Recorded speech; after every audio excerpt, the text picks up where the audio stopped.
Have you always wanted ombre lips, but you feel your lips are too thin? Then this video is for you.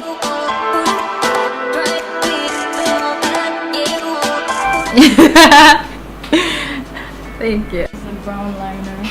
Ooh, I've never done liner. Oh really? No. Okay. Starting off, we're going to use a brown liner. That is to prevent the lipstick from bleeding. Basically like going outside her lip area. I'm using 2 lipsticks here. That's a key for ombre lips. You have to use one light and one dark shade. The details will be in the description box, so be sure to check that out. If you're doing this on yourself, you can just go ahead and apply the lipsticks directly, but whenever I'm working on a client or models, I prefer to use the lip brush.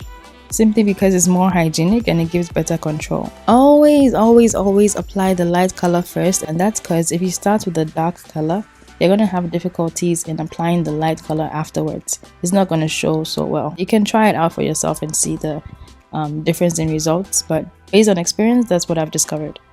Always remember to blend. In makeup, blending is really key, so be sure to do that. You can either use your fingers or the lip brush or the lipstick itself.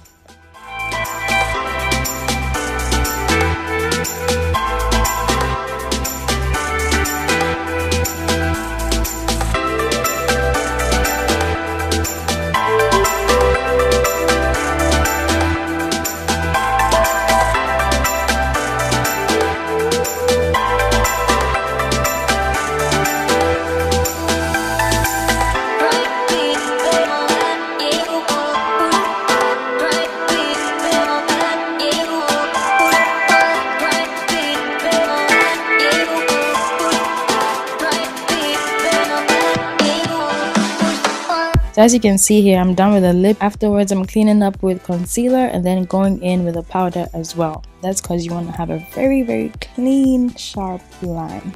This is a very simple tutorial. I hope you found this video helpful. Do not ever think you can't rock an ombre lip, no matter the size of your lips. And if you do use this technique, please be sure to tag me on Instagram or Facebook or YouTube, wherever it is you upload a picture to. That's it guys, take care and God bless. Bye.